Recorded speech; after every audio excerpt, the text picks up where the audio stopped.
प्रभुपाद का बोलने का अर्थ ये है कि अरे भाई, जब हम भौतिक जगत के ब्रह्मांड को माप नहीं सकते हैं, उनको नहीं गिन सकते हैं, तो आध्यात्मिक जगत को कैसे नाप सकते हैं? किस बात पे बोल रहे हैं? महिमा दुरत्यय, भगवान की महिमा को नापना संभव नहीं है, उस बात पे बोल रहे हैं ये। आज के लेक्चर का तो सत्यानाश हो गया। बड़े दुख की बात है, कितनी माताएं हैं, भक्त हैं जो देखते हैं लेक्चर, और हमारे पास कोई ऐसी व्यवस्था नहीं है कि अच्छी तरह से अपलोड हो जाए।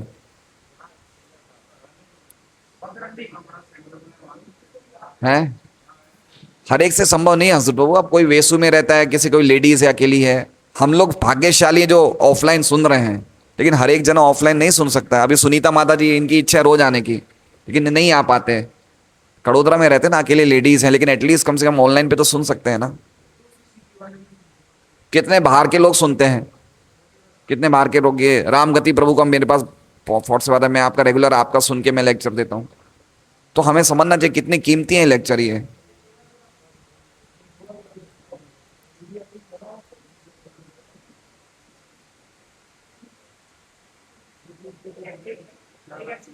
सरसों का प्रत्येक बीज अपने में एक ब्रह्मांड जैसा है। इनमें से एक ब्रह्मांड में जिसमें हम अभी रह रहे हैं, ग्रहों की संख्या की गणना कर पाना मनुष्य की शक्ति से परे है। मतलब एक ब्रह्मांड में कितने ग्रह हैं? ये तो ब्रह्मांड है बीज जैसे, इसके अंदर क्या है? ग्रह है। ग्रह मतलब लोक हैं, और वो लोकों की भी संख्या हम एक ब्रह्मांड की नहीं कर सकते। तो हम समझ सकते हैं, तो भला हम उन सारे ब्रह्मांडों के विषय में कैसे सोच सकते हैं जो बाल्टी भर सरसों के बीजों के तुल्य है।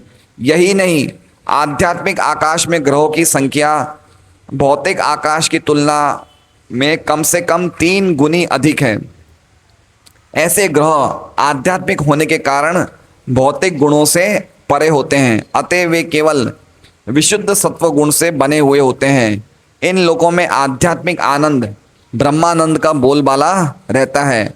इनमें से प्रत्येक शाश्वत, अविनाशी तथा भौतिक जगत में अनुभव किए जाने वाली सभी प्रकार के उन्माद से रहित होता है। मतलब कहने का मतलब ये है कि जो आध्यात्मिक जगत में आनंद है, जो आध्यात्मिक जगत में ज्ञान है, जो अविनाश अमृतत्व है, वो भौतिक जगत में उसको हम अनुभव नहीं कर सकते। भौतिक जगत में हम खाली उन्माद में रहते हैं। उन्माद मतलब यहाँ पागलपन में रहते हैं कि मैं ये शरीर हूँ, मैं आत्मा नहीं मैं शरीर हूँ, मैं हमेशा यहाँ रहने वाला हूँ, ये जगत मेरा। ये क्या है? उन्माद।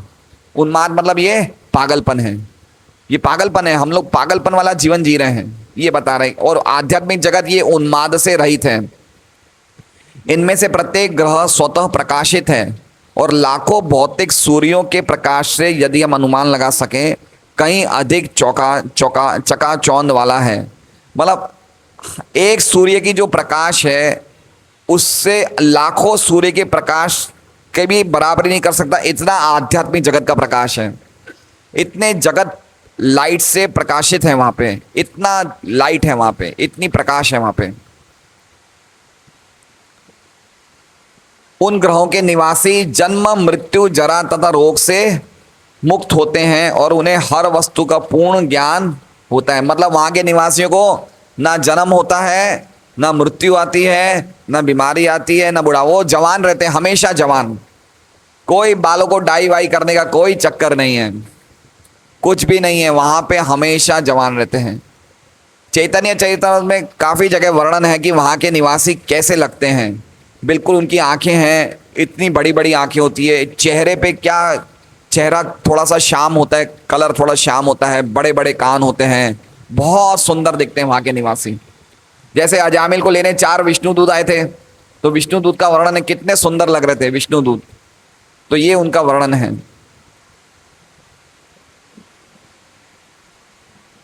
वे सभी भगवत भावना से युक्त होते हैं और भौतिक तृष्णाओं से रहित होते हैं। उनमें कोई भी भौतिक इच्छाएं नहीं होती है।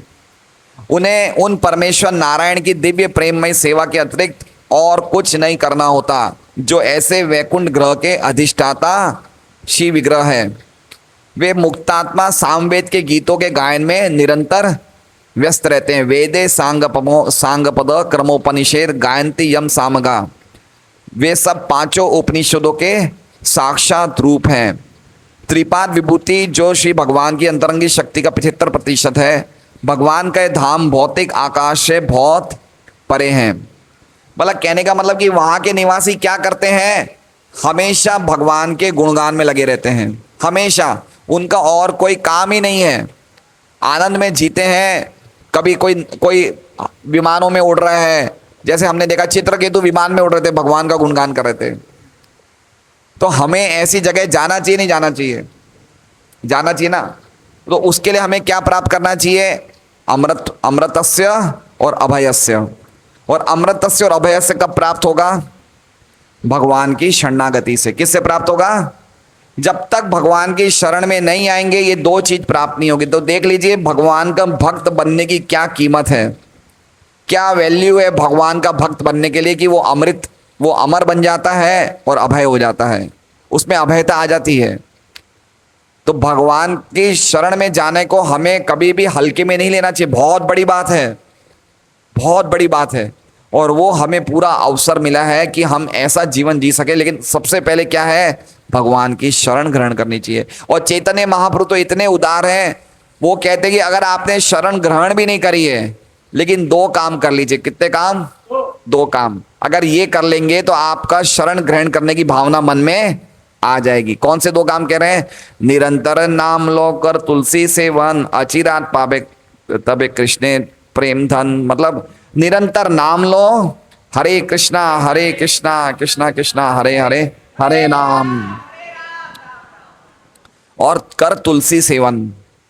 श्रीमती तुलसी देवी के जल सींचना, परिक्रमा लगाना, प्रणाम करना, इतना करने से हमारे मन में शरणागति की भावना आ जाएगी और कृष्ण प्रेम प्राप्त मिल जाएगा। तो चैतन्य महाप्रभु ने उनको भी बुलाया, जिसने शरण नहीं ली वो भी आओ, सब आओ। कृष्ण ने तो क्या कहा? सर्वधर्मान परित्यज, मेरी शरण में आओगे तो मैं तुम्हें मुक्त करूंगा। लेकिन चैतन्य महाप्रभु महावदानी बोले कोई बात नहीं, शरण में नहीं भी आना है लेकिन कम से कम नाम लो। तो नाम लेने से हम शरण में आ जाएंगे। तो शरण में आने की कीमत बता रहे, क्या मिलेगा हमें? अमृतस्य अभयस्य। भौतिक जगत के सुख को हम बिल्कुल निकृष्ट समझेंगे, है ना, ये चीजें मिलेगी हमें। हमें क्या मिल रहा है हम समझ नहीं रहे हैं। ये भागवतम की जो कक्षाएं हैं ये हमें अमृतत्व प्रदान करने वाली है। अमृत, है ना, अमृत का तो हमारे मन में कोई कीमत ही नहीं है। अमृत क्या होता है हमने कभी नहीं देखा है। अमृत मतलब कभी नहीं मरेंगे, जन्म मृत्यु जरा व्याधि से परे हो जाएंगे, उसे अमृत बोलते हैं।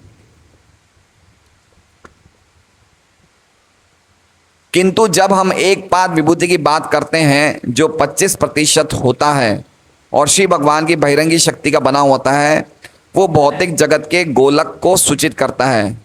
पद्म पुराण में ये भी कहा गया है कि त्रिपाद विभूति का साम्राज्य शाश्वत है, किंतु पाद विभूति मतलब एक पाद विभूति अनित्य है।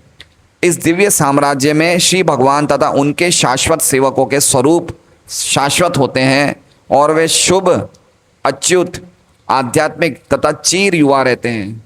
चीर युवा मतलब हम हमेशा कौन बने रहेंगे? युवा बने रहेंगे। युवा, हमेशा युवा, शाश्वत।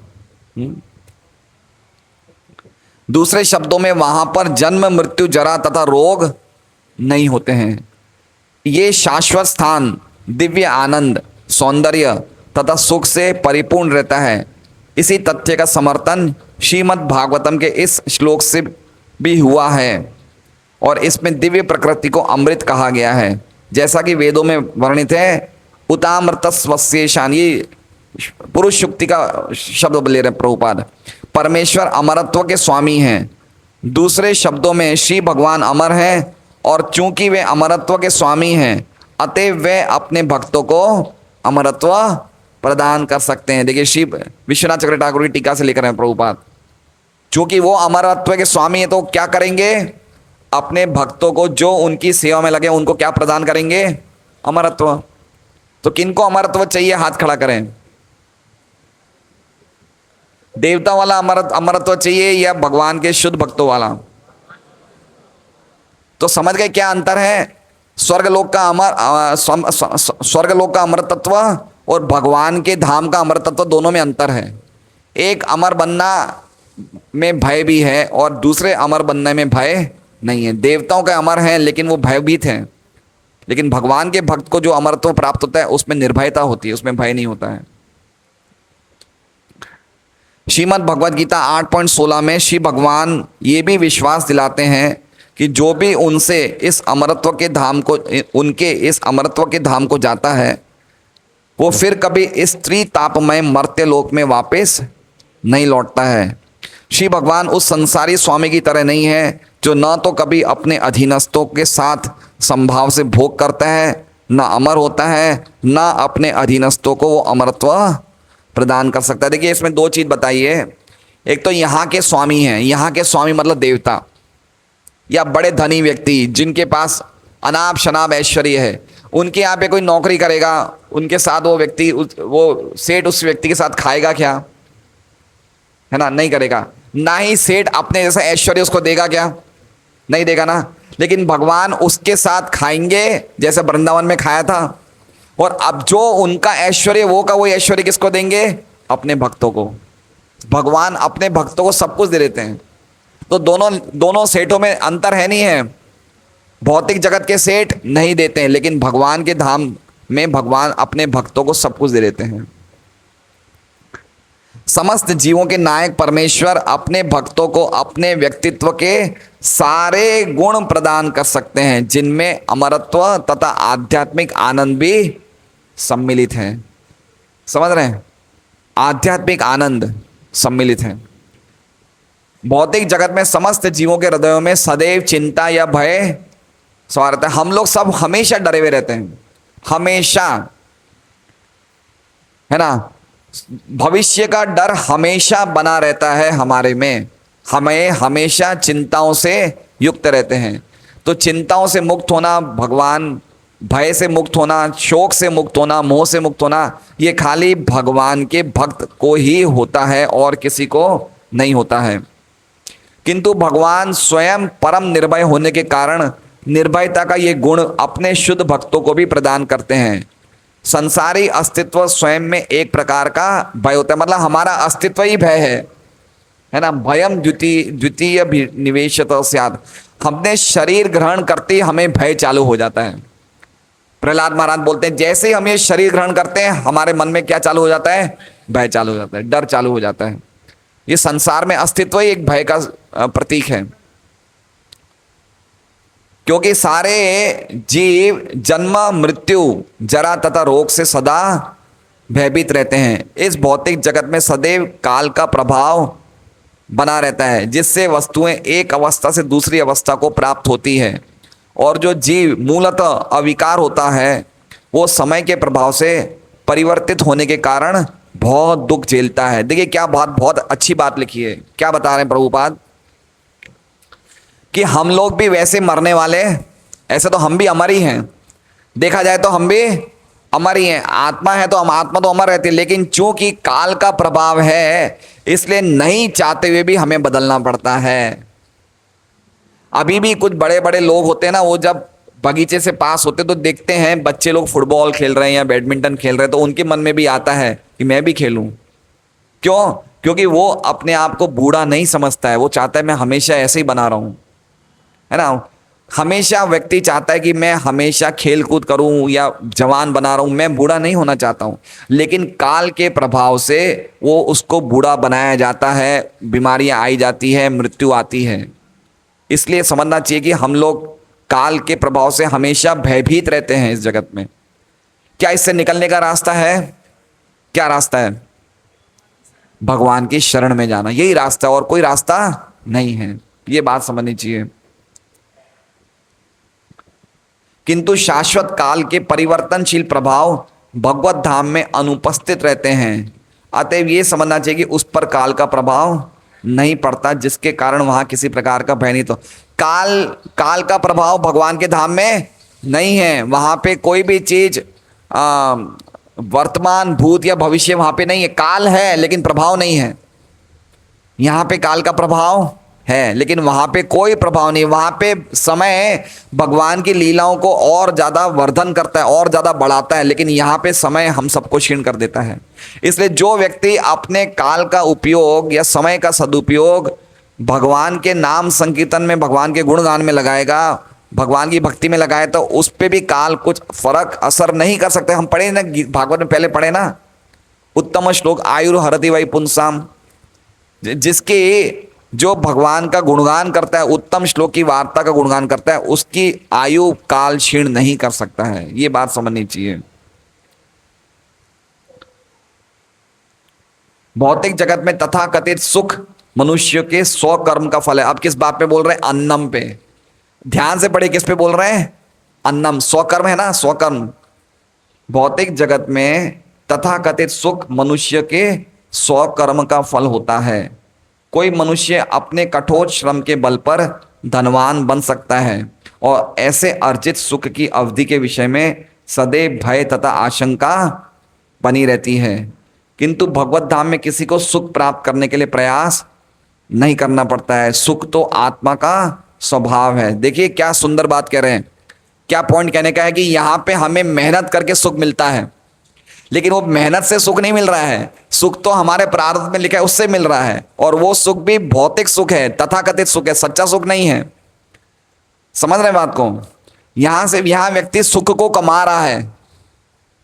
सुख को कमा रहे नहीं कमा रहे, हम मेहनत कर रहे हैं, काम कर रहे हैं। क्यों कर रहे हैं? कुछ पैसा है, पैसा आएगा तो कुछ सुख सुविधा मिलेगी, तो उससे कमाएंगे सुख को। तो सुख कमाना पड़ता है, लेकिन ये सच्चा सुख नहीं है।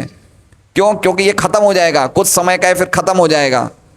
लेकिन आध्यात्मिक जगत में सुख है, उसको प्राप्त करने का प्रयास कोई करता नहीं, क्योंकि सुखी व्यक्ति का स्वभाव है, जीवात्मा का स्वभाव ही आनंद है, तो उसे प्राप्त करने की जरूरत क्या है? समझ रहे बात को? अभी हमारा स्वभाव क्या है? हमें सुख नहीं मिल रहा है, हमें सुख अर्जित करना पड़ता है। लेकिन भगवान के धाम में सुख अर्जित करने की जरूरत है क्या? नहीं। क्यों? क्योंकि हमारा स्वभाव ही आनंदमय है। क्योंकि भगवान आनंदमय है, इसलिए हम उनके अंश हैं, इसलिए हम भी आनंद में रहते हैं। लेकिन यहाँ पे आनंद नहीं है, इसलिए हमें लगता है हम भौतिक जगत में काम करेंगे तो आनंद मिलेगा, लेकिन वो आनंद आनंद नहीं है, वो सुख नहीं है, दुख का कारण है। वो सुख नहीं है वो। इसलिए कह रहे हैं तथाकथित सुख। क्या लिख रहे हैं? तथाकथित सुख। कहाँ लिखा है? एक जगह लिखा है, देखिए ऊपर लिखा है, भौतिक जगत में तथाकथित सुख मनुष्यों के 100 कर्म का फल होता है। तो तथाकथित ये सचमुच सुख नहीं है, क्योंकि सुख तो खत्म हो रहा है। जैसे दुख है वैसे सुख है, ये समझना चाहिए। हमें लग रहा है ये सुख है, लेकिन सुख नहीं है ये। सुख तो आत्मा का स्वभाव है, जैसा कि वेदांत सूत्र में कहा गया है, आनंदमयो अभ्यासात। आत्मा स्वभाव से सुखमय है। दिव्य प्रकृति में आत्मा का ये सदैव सुख सदैव वर्धित होता रहता है। इस आनंद के क्षीण होने का प्रश्न ही आनंदाम बुद्धि। देखिए आप एक बात समझिए, आज आप भागवत पढ़ेंगे ना, कल भागवत पढ़ने से ज़्यादा सुख मिलेगा। आज आप 16 माला करेंगे ना, कल माला करने से ज़्यादा अच्छा लगेगा। भक्ति का स्वभाव है, भक्ति में आनंद बढ़ता रहता है, बढ़ता रहता है। ये अगर हम ढंग से भक्ति के नियमों का पालन करके भगवान की भक्ति करेंगे तो हमारा आनंद क्या होगा? बढ़ेगा, बढ़ेगा, बढ़ेगा। ये भगवान की भक्ति के सुख का स्वभाव है, आनंद बढ़ता रहता है। ऐसा अमिश्रित आध्यात्मिक आनंद भौतिक ब्रह्मांड की परिधि में कहीं प्राप्य नहीं है। यहाँ तक कि जनलोक में या कि महरलोक या सत्यलोक में भी नहीं है, क्योंकि ब्रह्मा भी सकाम कर्म तथा जन्म मृत्यु के नियमों से बंधे हैं। मतलब कहने का मतलब कि जनलोक, महरलोक, सत्यलोक में बड़े बड़े सन्यासी, बड़े बड़े ब्रह्मचारी रहते हैं, बड़े बड़े महान पुरुष रहते हैं, लेकिन उनको भी भक्ति का आनंद ये नहीं मिलता जो शुद्ध भक्तों को मिलता है ना? ये बता रहे हैं। ब्रह्मा भी सकाम कर्म तथा जन्म मृत्यु के नियमों में बंधे हुए हैं, उससे परे नहीं है। इसलिए यहां पर कहा गया है दुरत्य, या दूसरे शब्दों में भगवत धाम के आध्यात्मिक सुख की कल्पना बड़े से बड़े ब्रह्मचारी या सन्यासी भी नहीं कर पाते। ब्रह्मचारी सन्यासी का मतलब जो ज्ञान के मार्ग में है या योग के मार्ग में है या बड़े बड़े ऊंचे लोकों में है, लेकिन शुद्ध भक्त नहीं है, वो भी भगवान के भक्ति का क्या सुख है उसकी कल्पना नहीं कर सकते। इतना सुख है, इतना आनंद है जो हम चाहते हैं और जो हमारा स्वभाव है, लेकिन हमें पता नहीं उसे कैसे प्राप्त करना है। हरे कृष्णा कृष्णा कृष्णा हरे हरे, हरे राम राम राम हरे हरे। हम लोग प्रयास भी नहीं करते कि कैसे वो सुख मिलेगा, है ना। क्या हम चाहते हैं हमें इस प्रकार का आनंद मिले? क्या हमें जीवन में कोई, घर में, परिवार में कुछ दुख है क्या? है, कितने दुख हैं, नाना प्रकार के दुख हैं, संघर्ष है। इसलिए प्रभुपाद कहते हैं अस्तित्व को टिकाए रखने के लिए हम संघर्ष कर रहे हैं। यहाँ पे कोई भी सुखी नहीं है। प्रभु प्रहलाद महाराज कहते हैं जैसे ही हम सुख पाने का प्रयास करते हैं हम दुखी हो जाते हैं। तो ये जगत इस प्रकार का है। जो स्वर्ग से परे स्थित लोगों को प्राप्त करने के पात्र हैं अथवा परमेश्वर इतने महान हैं कि उनकी महानता की कल्पना बड़े बड़े ब्रह्मचारी या सन्यासी तक नहीं कर पाते। महिमा दुरत पे कह रहे हैं। किंतु भगवत कृपा से श्री भगवान के अनन्य भक्त इस सुख को सचमुच प्राप्त कर। अनन्य मतलब समझ रहे हैं? अनन्य, अनन्य का अर्थ होता है अन्याभिलाषिता शून्यम, जो भगवान की शुद्ध भक्ति के अलावा उनकी और कोई इच्छा नहीं। अनन्य मतलब अन्य को छोड़ के किसी अन्य की सेवा नहीं करते, खाली भगवान के शुद्ध भक्त हैं, उनको इस प्रकार का आनंद प्राप्त है। अनन्य मतलब समझ रहे हैं? उनकी भक्ति में कोई भी कर्म का, ज्ञान का मिश्रण नहीं है। कर्म का मिश्रण मतलब जब हम भक्ति करते तो हम क्या चाहते हैं कि हमारा कुछ काम हो जाए, उसे बोलते हैं कर्म का मिश्रण। और ज्ञान का मिश्रण का अर्थ क्या होता है? जब भक्ति करते करते हम भगवान से एक होने की इच्छा रखते हैं, उसे कहते हैं ज्ञान का मिश्रण। तो जब व्यक्ति कर्म और ज्ञान के मिश्रण से अलग होकर भगवान की शुद्ध भक्ति करता है तो उसको भी अमरता और अभयता के वरदान मिल जाते हैं, वो भी आनंद में आ जाता है, आनंदित, पूर्ण आनंदित हो जाता है। ये कहने का अर्थ है। तो हमारी भक्ति कैसे होनी चाहिए? अनन्य, ना तो कर्म का मिश्रण ना ज्ञान का मिश्रण, ऐसी शुद्ध भक्ति होनी चाहिए। मतलब भक्ति के सामने कुछ मांगना नहीं चाहिए।